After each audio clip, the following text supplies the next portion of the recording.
Hello viewers, drama serial ऐश के जुनून की अगली किस्त में आप देखेंगे एमन अब अस्पताल से घर मुंतकिल हो चुकी है। ज़ाहरी तौर पर वो ठीक लग रही है, लेकिन इसकी याददाश्त के बारे में अभी कोई यकीन नहीं। क्या वो अपने कातिल को पहचानती है या ये राज अभी भी इसके दिमाग में कैद है।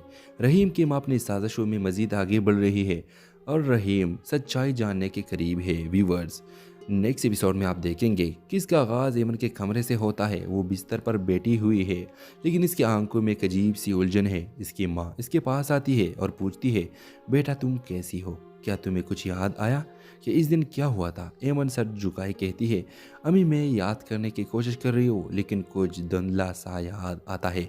एमन का ये जवाब सुनकर घर वाले मजीद परेशान हो जाते हैं। व्यूअर्स, रहीम का दिल चाहता है कि वो एमन से जाकर बात करे और हकीकत जाने, लेकिन वो अपनी माँ की बातों से मुतासिर होकर पीछे हट जाता है। इसी दौरान रहीम को एहसास होता है कि इसकी माँ और भाई के रवैये में कुछ गैर मामूली तब्दीली आ रही है। व्यूअर्स, रहीम तो सब कुछ जानता है कि ये सब मेरे भाई ने किया है, लेकिन वो अपनी माँ को कुछ नहीं कहता क्योंकि उसको पता है कि मेरी माँ नहीं है, ये मेरी दुश्मन है। व्यूअर्स, रहीम अपने भाई को एक कोने में देखता है जो परेशानी में खुद से बातें कर रहा है।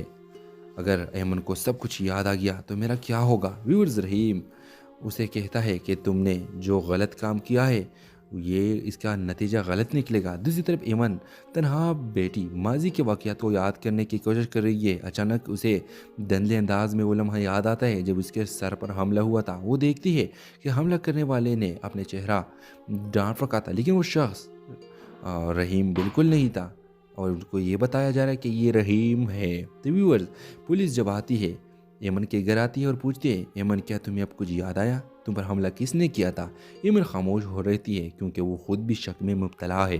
वो कहते हैं, मुझे अभी पूरा यकीन नहीं, लेकिन जैसे ही कुछ याद आएगा मैं बता दूंगी। पुलिस के इस सवाल के बाद कहानी मज़ीद पेचीदा हो जाती है। एमन के खामोश रहीम के लिए ख़तरनाक साबित हो सकती है क्योंकि पुलिस का रुख अब रहीम की तरफ मुड़ने लगा है। व्यूअर्स, रहीम खामोशी से एमन के वाक़े की हकीकत जानने के लिए सबूत इकट्ठा करने लगता है।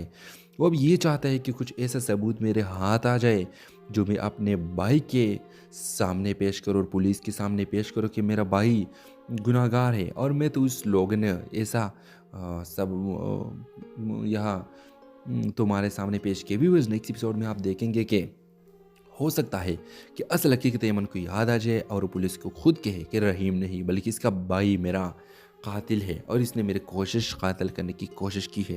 तो इस ड्रामे के हवाले से आपका क्या राय है, अपने राय के कमेंट बॉक्स में ज़रूर दीजिए और इसके साथ हमारे यूट्यूब के चैनल सब्सक्राइब करना मत भूलिए। So thanks for watching. अल्लाह हाफ़िज़।